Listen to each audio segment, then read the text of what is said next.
Be sure to log into your YouTube account, subscribe to our channel, and turn on notifications so you don't miss a video. So my name is Nish Pillai. I'm here with my wife, Tara Pillai. This is our first Rensport reunion. New to the Porsche community. I can say it's just an amazing sense of community here. We just bought a 997.2 3RS, which we are putzing around in, while this 993 Turbo GT2 Tribute is sitting here being showcased. My father had the first Mercedes-Benz dealership in India.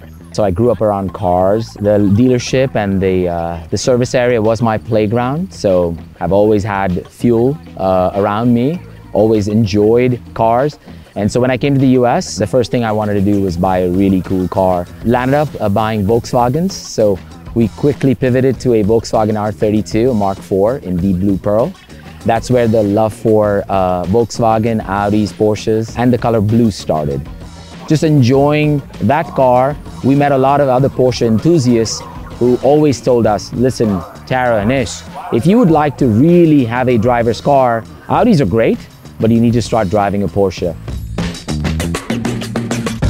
They said, Nish, you've got to start with an air-cooled Porsche. And of course, the next question is, which air-cooled Porsche?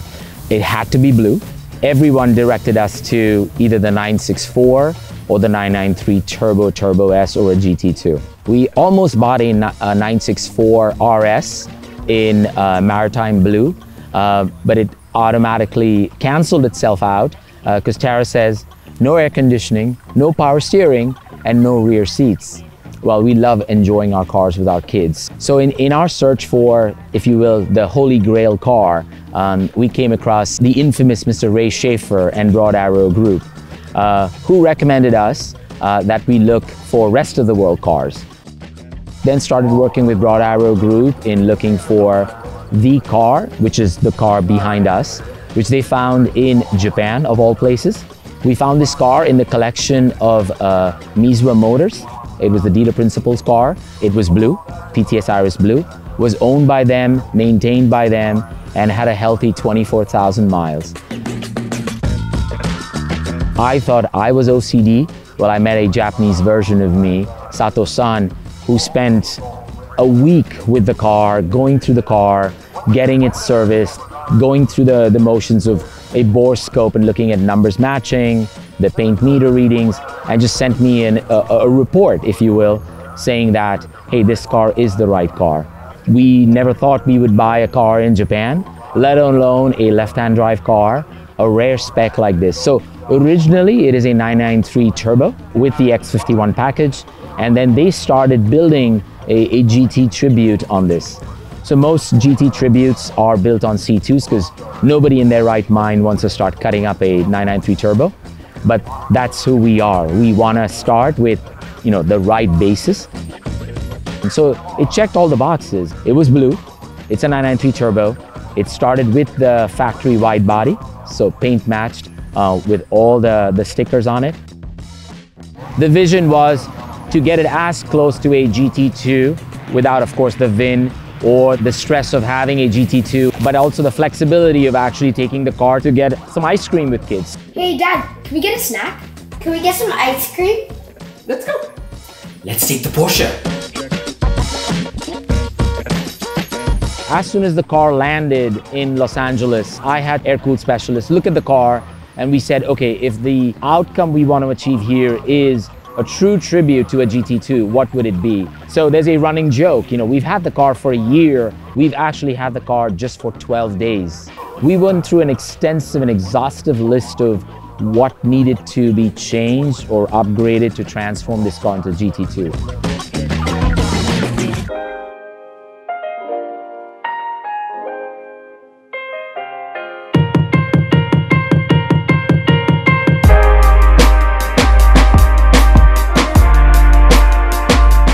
It started with an engine-out restoration, got in GT2 turbos, at least that we know of. This was the last known GT2 Evo exhaust in Inconel has been installed in this car. It included all the wiring. We've changed out the gearing to GT2 gearing. It included getting parts from Porsche Classic, GT2 uprights, control arms, the sway bars, the links, the speed lines.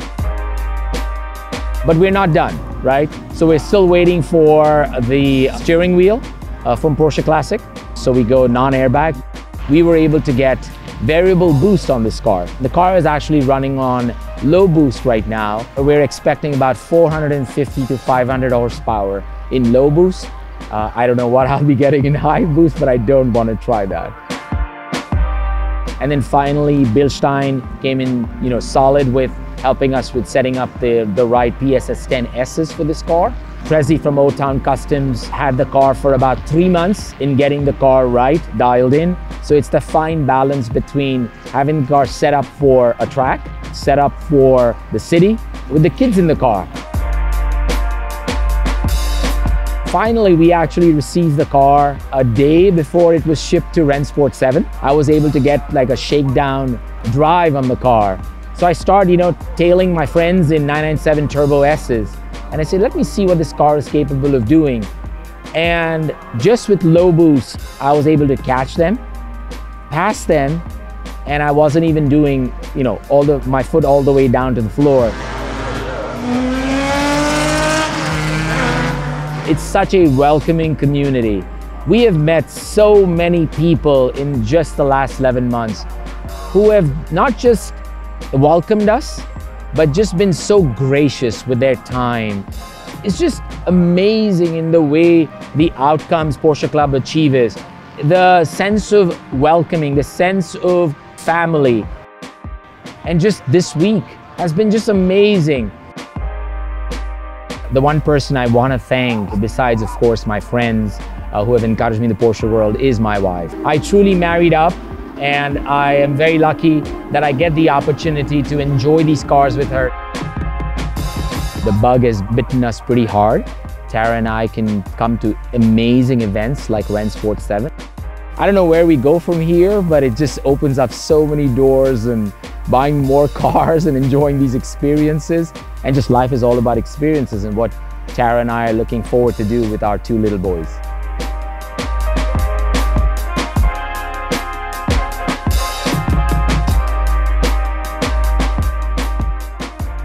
Very thankful for Nish allowing me to drive this car. He's told us the story. A few extra things to add to this is we have a radio, a Blaupunkt, that's been rebuilt, and it has Bluetooth, even though it's an older radio.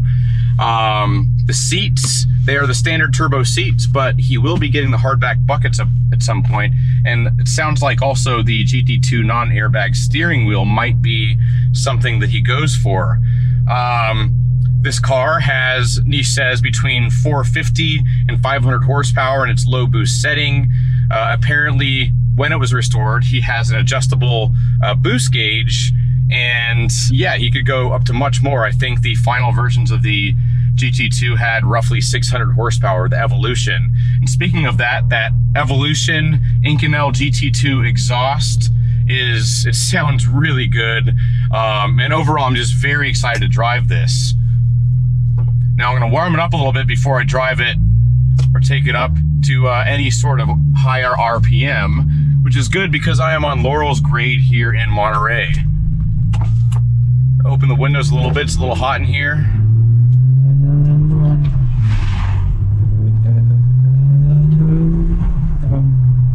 Warmed the car up a little bit earlier, but it's been sitting for about an hour.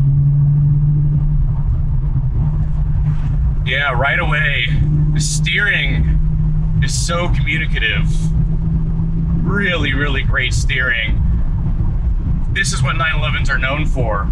And compared to the steering in the 993 Turbo S I drove recently, this does feel crisper, which GT cars, of which this is the first true sort of GT Porsche, it's based on the GT2, it's what I would expect.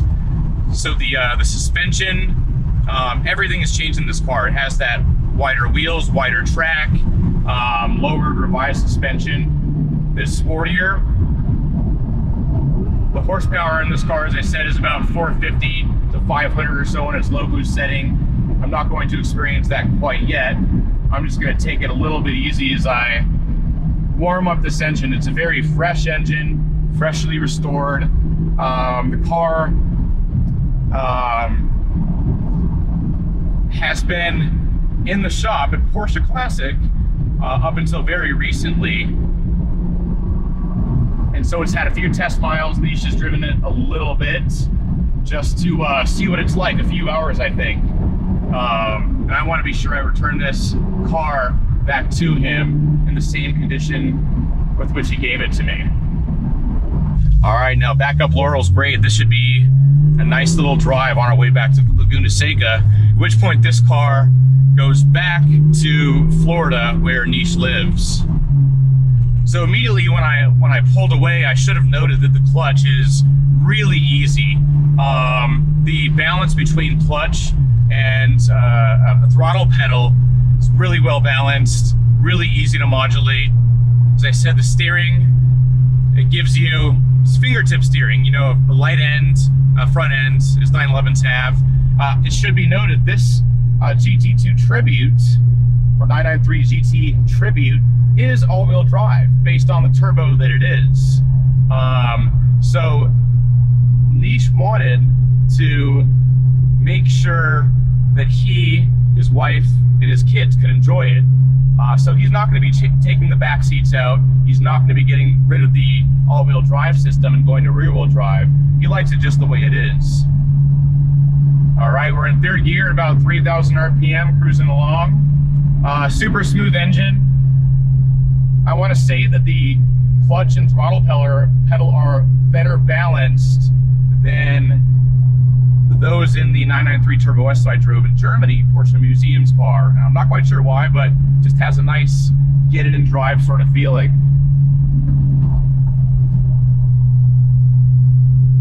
Now third gear on the gas a little bit.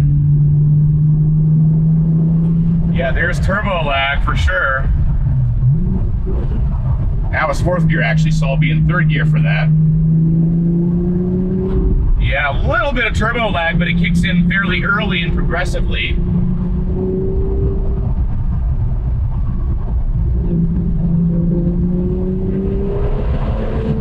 But it feels every bit of 450 horsepower. And on these roads, which are a little bit wider than the roads I drove in Germany, it feels a little more manageable. And I'm not sure if that's just the power delivery or because this car is just, these roads are a little wider. So now I'm in second gear. A little bit, back into third. I'm gonna work my way up to higher in the rev range instead of going at it all at once, because this one, very valuable car, but also lots of power.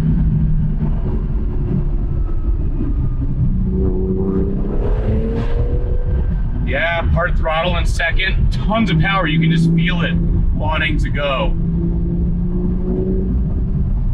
It feels a little flatter than you would think an air-cooled 911 does. It's very flat feeling car. Now here's a little bit of a straightaway. Let's go for it.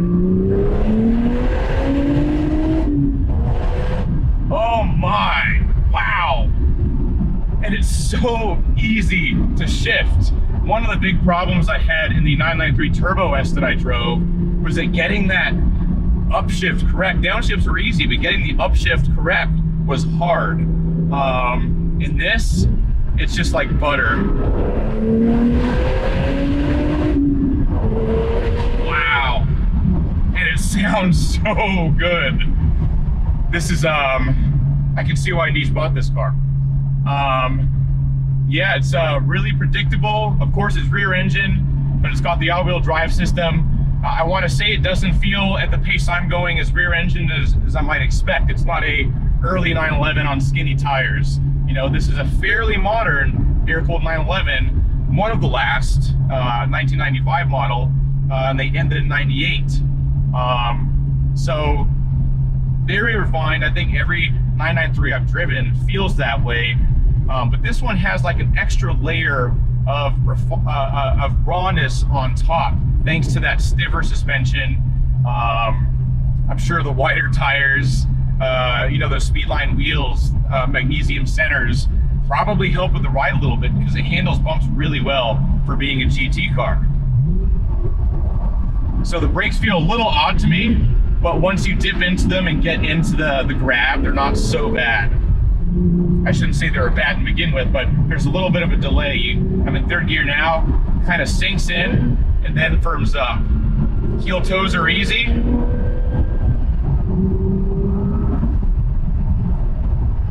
Car feels nice and easy and stable in a set. You can get on the throttle a little bit like I did right there, a little jab of it, and it definitely does go into understeer if you're not set up how you want to go. You know, or make the understeer work for you, I guess. But that's traditional 911 traits. This is still a car, I'm sure, that'll want to be trail braking the corner pretty hard and then on the gas as you're coming out to get rid of any of that pesky understeer. 6-speed manual, nice gear lever. It's a small little lever, I feel like, very dainty, but the feeling that it has is very, oh yeah, so easy. The feeling that it has, because it probably has stiffer shift bushings or something, it's a very direct feeling gear shift. A little more so, I feel like, than in the 993 Turbo S I drove. Now, the GT2 or the 993 GT also has different gearing, closer ratio, which this car has. When the original owner in Mizuwa Motors in Japan, and then followed by Nish, built this car from a 993 Turbo, they went all out. So they have that big wing in the back, OEM parts, front splitter, camshafts in the engine, close ratio gearbox, stock OEM GT2 intercooler, 993 GT2 Inconel exhaust, which I'm told is very rare, and I will believe Nish on that one. Wow, I'm almost at a loss for words at how friendly this car is with the raw edge, and how easy it is to manage all this power.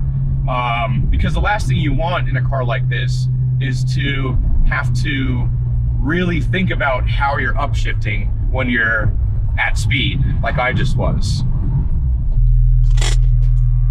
All right, final thoughts for this. I think reasonably say that a lot about this turbo is very, very similar, almost the same to a 993 GT, an actual one.